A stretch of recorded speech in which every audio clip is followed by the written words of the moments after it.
আসসালামু আলাইকুম। আপনারা কেমন আছেন? আল্লাহর রহমতে ভালোই আছেন। আলহামদুলিল্লাহ আমি অনেক ভালো আছি। আমি আজকে আপনাদেরকে এই মাছটার রেসিপি বানিয়ে দেখাবো।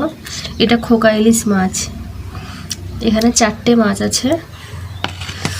আর আমি এখানে পেঁয়াজ কুচি করে রেখে দিয়েছি 5টা ছোট ছোট, ধনেপাতা কুচি আছে, কাঁচা লঙ্কা কুচি আছে। আমি এটা হাতে মাখিয়ে রান্না করব। তো আপনারা প্লিজ দেখেন আমি কিভাবে হাতে মাখিয়ে রান্না করছি এই মাছটা। আমি অল্প একটু আদা রসুন বাটা দিয়ে দিলাম এখানে, সামান্য অল্প একটু। আর দিয়ে দেবো এখানে লবণ স্বাদ মতো। এটা সমুদ্র মাছ, এখানে তাই আমি অল্প একটু লবণ দিলাম। আর দেব অল্প একটু হলুদ গুঁড়ো, আর দেব হাফ চামচ লঙ্কার গুঁড়ো, আর দেব এই অল্প একটু জিরে গুঁড়ো। আর এখানে দিয়ে দেবো আমি সরিষার তেল।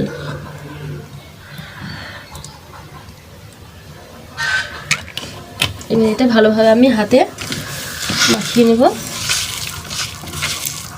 আমার খুব ভালোভাবে হাতে করে পেঁয়াজটা মাখিয়ে নিয়েছি। এবার এখানে আমি 4টে খোকা ইলিশ মাছটা দিয়ে দিলাম। মাছটাকে আমি হালকাভাবে এইভাবে পেঁয়াজটাকে একটু মাখিয়ে নেব।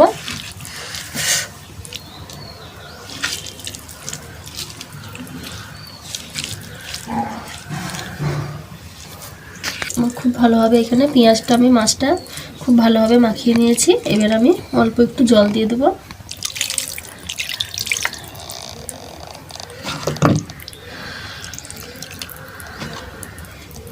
এই যে এবার আমি এখানে গ্যাসে চাপিয়ে দিলাম। এবার এটা আমি ঢেকে দেবো। যে এখানে মাছটা খুব ভালোভাবে ফুটে গিয়েছে, আর কয়েক মিনিট হবে।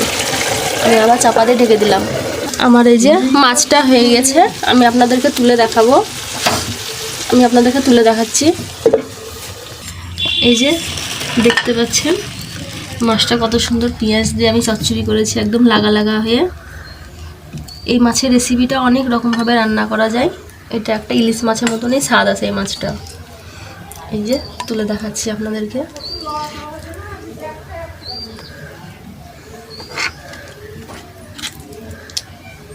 এই দেখুন,